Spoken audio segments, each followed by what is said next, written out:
News Talk 760 WJR. With apologies to our next guest, Dr. Dragovic was available only at that time, and it all came about very suddenly, which pushed back the scheduled time for Dr. Rob Steele, who's running against the veteran Congressman John Dingell in the 15th District. And so we apologize to Dr. Steele. Good morning to you, and I'm sorry about that. It's a big story for your station and for your listeners. Well, we appreciate the understanding. You had your one and only debate with the congressman last night. It was not broadcast by any outlet over the airwaves. How did that come about, first of all, that there was no broadcast of the debate? I think a lot of people might have wanted to hear this. Yeah, well, many organizations offered to host debates, multiple TV stations, newspapers, community college, and others, and we accepted all of those offers to debate, and the congressman chose to accept only that one. And then, of course, there was a negotiation between the campaigns as regards the conditions for the debate, and those were the conditions that were agreed to in the end. All right, and were you happy with the way everything was handled? I mean, it was a fair split of the tickets, it sounded like, for the audience? Yeah, Monroe Community College did a fantastic job. Dr. Nixon was the moderator, did a wonderful job. The whole college, the security department, the students, everybody that was involved, they did a wonderful job. It was a great event. All right, let's get to the debate itself. There was, it sounds as if, I'm going to say it sounds as if because I obviously wasn't there and didn't see it. So it sounds as if there was some contention over the health care issue especially, where he challenged you to say, well, how would you change the health care bill? What would you repeal in it?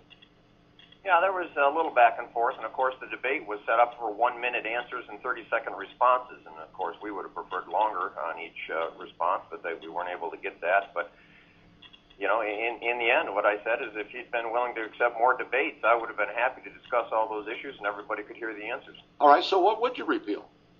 Well, I would repeal the whole bill, but, you know, we have problems in the health care system, but, you know, all the skilled tradesmen listening out there and the builders, they understand if you have a bad foundation, you can never have the structure to be right. But, you know, this election really is obviously a lot more than about health care. It's the career politician who's been involved with a special interest in Washington, D.C. for 55 years versus a citizen who wants to go in there and clean up the mess.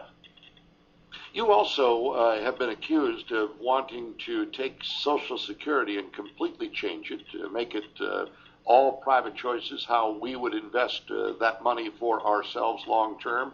And the congressman has said that's no way to do things because you'd be turning it over to bankers, and we see the risks they have taken with our money. Well, on that Social Security issue, everything they're saying in one of their attack ads against me is an absolute and complete fabrication. I've never once said that we want to privatize Social Security. The reason that Social Security doesn't work is because the career politicians stole all the money and used it with their special interest to get reelected.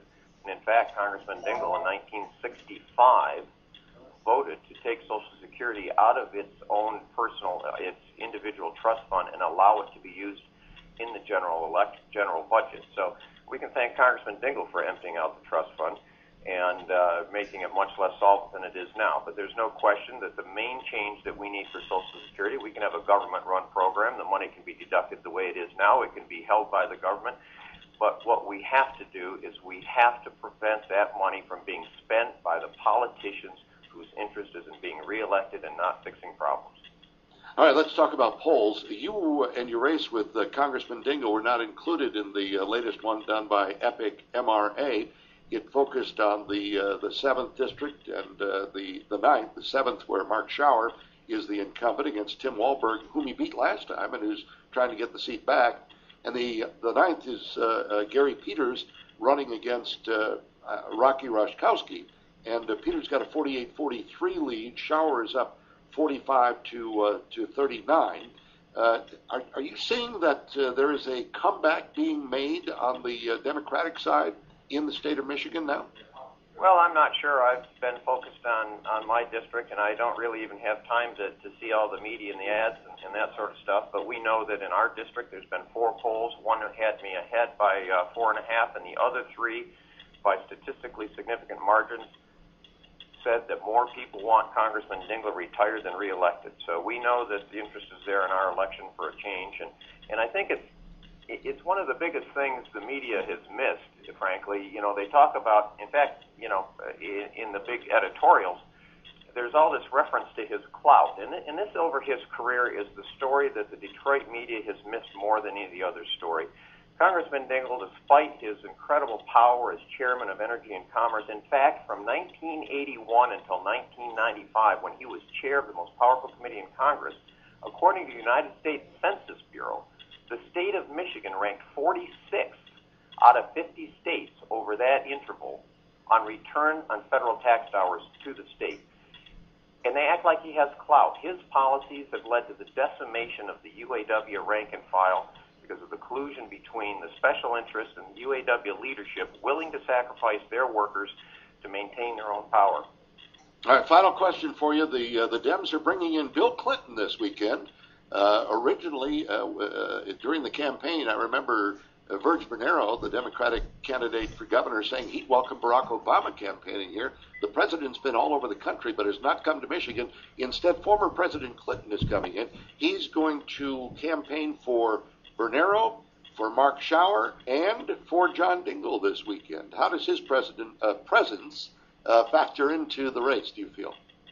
Well, the way that factors into the race is it makes it absolutely clear at how close people think this race is, and that John Dingell is about to be retired, as he should be. We can thank him for his service, but we won't thank him for the decimation of the economy of the Southeast Michigan and the UAW rank and file. But, hey, if you've got Bill Clinton coming in, they know they're in trouble. Dr. Steele, thanks for joining us. Thank you so much. I'll talk to you later. Dr. Rob Steele, the cardiologist out of Ann Arbor, who is running up against Congressman John Dingell. We'll take a break.